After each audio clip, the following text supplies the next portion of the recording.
ఆరోగ్యాభిలాషులందరికీ స్వాగతం. నేను మీ Srinivas the great. Friends, ఈ వీడియోలో మన శరీరానికి అవసరమైనటువంటి ప్రోటీన్ల గురించి తెలుసుకుందాం. ప్రోటీన్లు అనేవి సరిగా మనం తీసుకోకపోవడం వల్ల మనకు జరిగేటటువంటి అనర్థాలు ఏంటి, వాటిని మనం ఏ ఆహార పదార్థాలు తీసుకోవడం వలన మనకు తగినంతగా ప్రోటీన్లు మనం సమకూర్చుకోగలం. ఒకవేళ ఈ ప్రోటీన్లు అనేవి సరిగా తీసుకోకపోతే మన ఆరోగ్యంపై ఏ రకమైనటువంటి ప్రభావం చూపిస్తాయన్నది ఈ వీడియోలో తెలుసుకుందాం. ఎక్కడ ఈ వీడియో స్కిప్ చేయకుండా చివరి వరకు చూసి నచ్చితే లైక్ చేసి షేర్ చేసి, ఇదే మొదటిసారి నా ఛానల్ చూసినట్లయితే సబ్స్క్రైబ్ చేసుకొని పక్కనే ఉన్న బెల్ ఐకాన్ ప్రెస్ చేసి నాకు సపోర్ట్ చేస్తారని ఆశిస్తున్నా. ఇక ఆలస్యం చేయకుండా మెయిన్ టాపిక్లోకి వెళ్ళిపోదాం.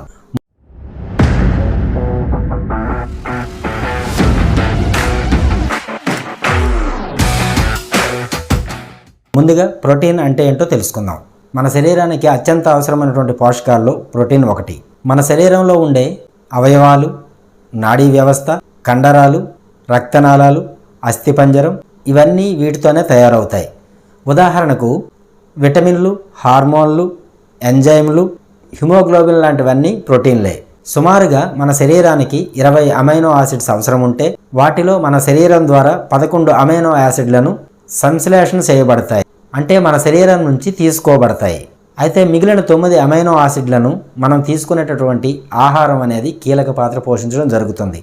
కాబట్టి మనం అధిక ప్రోటీన్లు ఉండేటటువంటి ఆహారాన్ని తీసుకోవడం వలన ఈ 9 అమైనో యాసిడ్లు అనేవి ఆ ఆహారం ద్వారా మనం పూర్తి చేయడం జరుగుతుంది. ఎప్పుడైతే మన శరీరంలో ఈ ప్రోటీన్లు తగినంత సమకూరుతాయో అప్పుడు మన యొక్క జీవక్రియ కానీ అలాగే మన శరీరం యొక్క పనితీరు కూడా బాగుంటుంది. అయితే మనం ఇప్పుడు సరిగా ఈ ప్రోటీన్లు అనేవి తగినంత మనం తీసుకోకపోవడం వలన అవి మన యొక్క ఆరోగ్యంపై ఎటువంటి ప్రభావం చూపిస్తాయో ఇప్పుడు చూద్దాం. ముందుగా కండరాలు బలహీనత.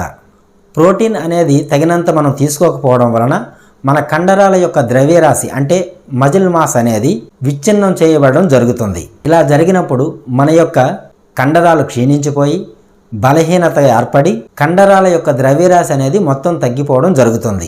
కాబట్టి మనం తీసుకునేటటువంటి ఆహారంలో ప్రోటీన్లు అధికంగా ఉండేటట్టు చూసుకుంటే ఈ కండర ద్రవ్యరాశి అనేది అంటే మజిల్ మాస్ని స్థిరంగా ఉంచుకోవడానికి మనకు అవకాశం ఉంటుంది. అయితే ఉదాహరణకు మన రక్తంలో ఉండేటటువంటి హిమోగ్లోబిన్ అనే పిలువబడే ముఖ్యమైన భాగం ఈ ప్రోటీన్తోనే తయారవుతుంది. ఎప్పుడైతే ఈ ప్రోటీన్ లోపం అన్నది ఉంటుందో హిమోగ్లోబిన్ లోపం కూడా మనకు ఏర్పడి బలహీనత, రక్తహీనత ఏర్పడడం జరుగుతుంది. కాబట్టి మనం తీసుకునేటటువంటి ఆహారంలో ఈ ప్రోటీన్లు అధికంగా ఉండేటట్టు చూసుకోవడం చాలా మంచిది. ఇక 2, ఇమ్యూనిటీ బలహీనపడడం. ఎప్పుడైతే ఈ ప్రోటీన్ డెఫిషియన్సీ అనేది మనలో ఏర్పడుతుందో మన శరీరాన్ని ఇన్ఫెక్షన్స్, అనారోగ్యాలకు గురి కాకుండా కాపాడేటటువంటి ఇమ్యూనిటీ సిస్టమ్ అనేది పూర్తిగా దెబ్బతినే అవకాశం ఉంటుంది.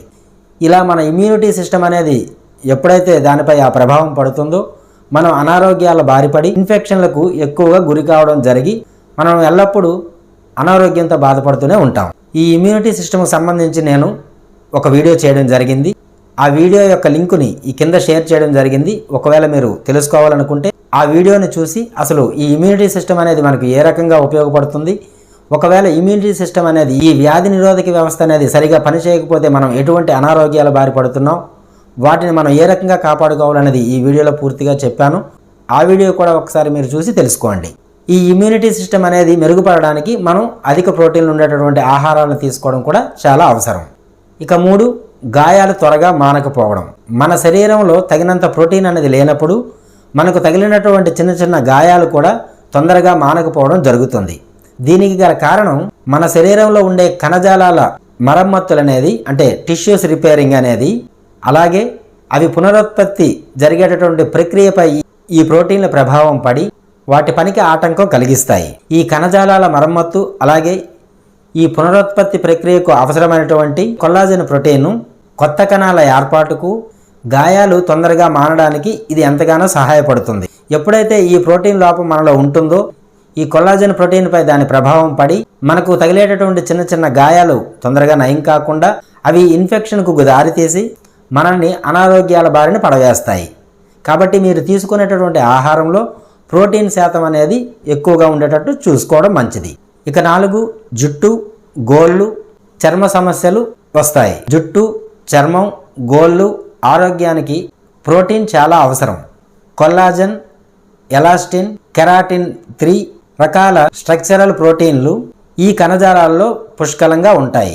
ప్రోటీన్ అనేది తగినంత లేకపోవడం వలన వీటిపై దాని ప్రభావం పడి మనకు జుట్టు, చర్మం, గోళ్ళు సమస్యలు అనేవి రావడం జరుగుతుంది. కాబట్టి మీరు తీసుకున్నటువంటి ఆహారంలో అధిక శాతం ప్రోటీన్లు ఉండేటటువంటి ఆహారాన్ని తీసుకోవడం వల్ల కూడా ఇటువంటి సమస్యల నుంచి మనం బయటపడవచ్చు.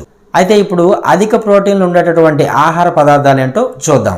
ముఖ్యంగా మనందరికీ తెలిసినవి గుడ్లు, చేపలు, పాలు లాంటివే కాకుండా కొన్ని బీన్స్, చిక్కుళ్ళు లాంటివి తీసుకోవాలి.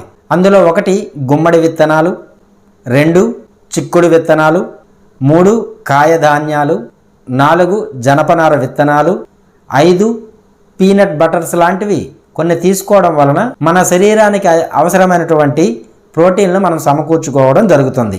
కాబట్టి మీరు తీసుకున్నటువంటి ఆహార పదార్థాల్లో ఇవి ఉండేటట్లు చూసుకోవడం మంచిది. మన శరీరానికి అవసరమైనటువంటి ప్రోటీన్లు మనం సమకూర్చుకోగలుగుతాం. కాబట్టి నేను చెప్పినటువంటి ఈ వీడియోలో మీకు అవసరమైనటువంటి, మీకు అందుబాటులో ఉన్నటువంటి నియమాలను పాటించి మీరు ఆరోగ్యవంతులుగా ఉంటారని ఆశిస్తున్నా. ఇది ఫ్రెండ్స్ ఈ వీడియోలో ప్రోటీన్లు అనేవి మన శరీరానికి ఏ రకంగా ఉపయోగపడతాయి, అవి లోపించడం వల్ల మనకు కలిగేటటువంటి అనర్థాలు ఏంటో ఇప్పుడు తెలుసుకున్నాం. ఈ వీడియో మీకు నచ్చితే లైక్ చేసి, షేర్ చేసి, మీ విలువైన సలహాలు, సూచనలు నాకు కామెంట్ రూపంలో తెలియజేసి, మీ ఫ్రెండ్స్కి, మీ ఫ్యామిలీ మెంబర్స్కి ఈ వీడియో షేర్ చేసి నాకు సపోర్ట్ చేస్తారని ఆశిస్తున్నా. Thank you for watching. Thank you for all. జై హింద్.